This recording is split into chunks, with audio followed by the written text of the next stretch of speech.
1800 के आखिर में एक सेहूनी तहरीक शुरू हुई जिसका वाहिद मकसद यहूदियों के लिए एक अलहदा रियासत का क़याम था, क्योंकि उस वक्त कोई ऐसा मुल्क नहीं था जहां उनकी हुकूमत थी और जो भी उनकी मेन जगह थी वो उस्मानी सल्तनत के अंडर थी। ऐसे में यहूदियों के सबसे शातिर दिमागों ने एक ऐसी गेम शुरू की जिसका असल मकसद फलस्तीन में यहूदियों को आबाद करना था। उन्हीं दिनों उस्मानी सल्तनत सुल्तान अब्दुल हमीद की खिलाफत में थी और जो यहूदियों के उन तमाम अज़ाइम से बाखबर थे, इसलिए उन्होंने यहूदियों के हर उस मंसूबे को बर्बाद कर दिया जो वो बनाते। लेकिन फिर वो हुआ जिसमें इस दुनिया की तारीख का सबसे बड़ा सौदा तारीख के सबसे बड़े गद्दार ने किया। यहूदी उस वक्त पूरी दुनिया में फैल गए जब रोमियों ने 70 एडी में यरूशलेम को जला दिया था। अपनी मक्कार फितरत की वजह से ये जहां भी जाते फितने और फसाद पैदा करते, इसलिए कोई इन्हें अपने साथ रखने को तैयार नहीं होता।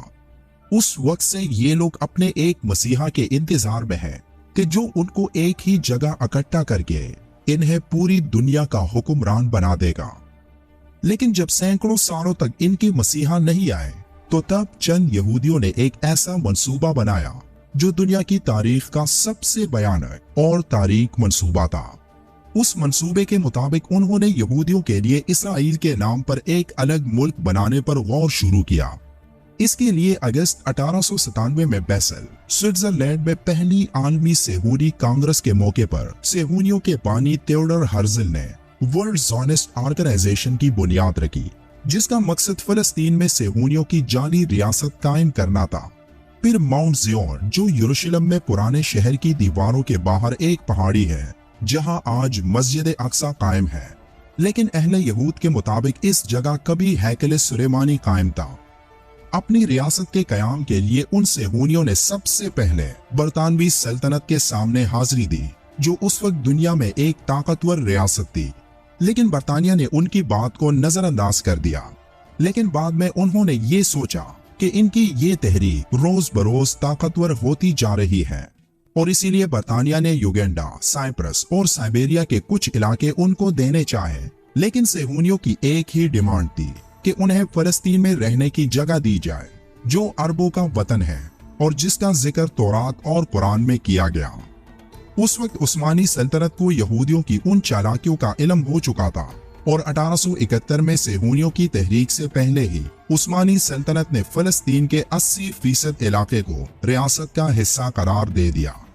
थियोडोर हर्जल सुल्तान अब्दुल हमीद सानी से मुलाकात के लिए कोशिश करने लगा और 1896 से 1902 के दरमियान मुतअद्दिद मर्तबा इस्तांबुल आया और इब्तिदा में इस बात का इजहार करता रहा कि अगर सल्तनत उस्मानिया यहूदी मुहाजिरीन को पनाह दे तो वो सल्तनत के मातहत रहेंगे और अपने कारोबार के जरिए बड़ी रकम टैक्स की मद में देंगे, जिस पर सुल्तान अब्दुल हमीद ने सेहूनिज्म के पानी की उस तरह की तमाम तर पेशकश को टुकरा दिया और उस बात की इजाजत ना दी जो कुछ हर्जल चाहता था।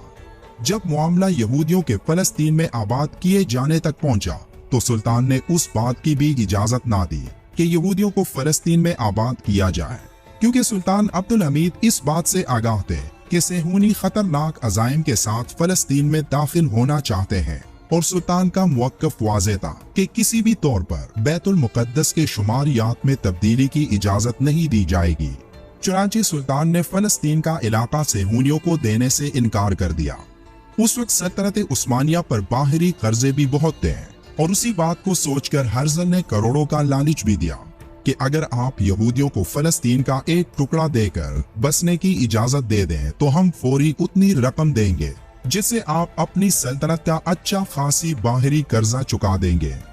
उसने और भी हथकंडे अपनाए जिससे वो सुल्तान को राजी कर सके ताकि यहूदी फलस्तीन में आबाद हो सके, जो असल में इसराइल के कयाम के लिए उन लोगों के मंसूबे का एक बुनियादी हिस्सा था। लेकिन सुल्तान अब्दुल हमीद अपनी बेमिसाल जहानत और खुदादाद बसीरत की बुनियाद पर यहूदियों की चालों से अच्छी तरह वाकिफ थे।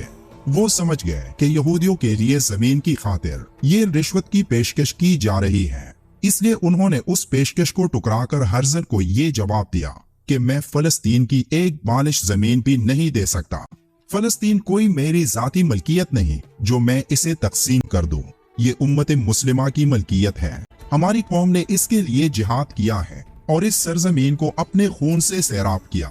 हमारे जीते जी इसकी तकसीम हरगिज नहीं हो सकती। यहूदी अपनी करोड़ों अरबों की दौलत अपने पास रखे। उसकी जमीन का एक टुकड़ा भी नहीं टिक जाएगा। ये सरजमीन हमारी नहीं, हमारी कौम की है।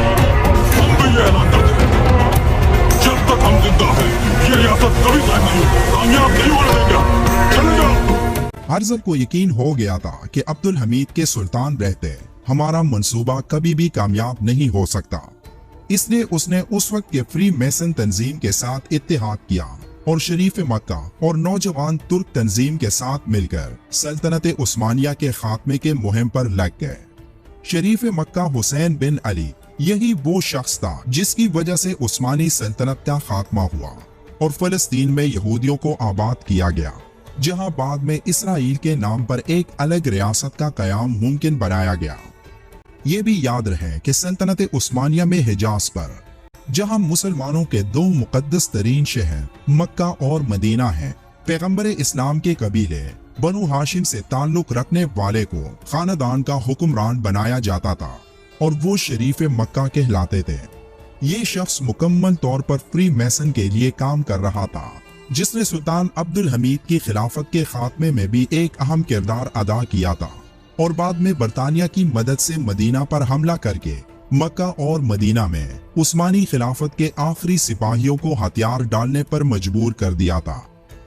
ये थी अरबों की वो बगावत जो उनके बकौल उस्मानी सल्तनत के खिलाफ थी, लेकिन असल में उसके पीछे इसराइल के कयाम की राह हमवार करना थी, जिसके लिए फलस्तीन के दो टुकड़े करके 1948 में जबरदस्ती इसराइल नामी यहूदी मुल्क अक़वाम मुत्तहिदा के जरिए बनवा दिया गया, जहां आज ये यहूदी अपने मसीहा के इंतजार में और अपने तीसरे हैकल की तामीर के लिए इकट्ठे हो चुके हैं और इनकी कोशिश है कि किसी तरह मस्जिद अक्सा को गिराकर इसकी जगह अपना तीसरा हैकल तामीर किया जा सके। और आज जो कुछ फलस्तीन में हो रहा है तो ये इन्हीं का 9/11 के तर्ज का एक मंसूबा है, जिसकी बिना पर ये फलस्तीन पर मुकम्मल कंट्रोल हासिल करके पूरी दुनिया में अपनी हुकूमत का ऐलान करना चाहते हैं।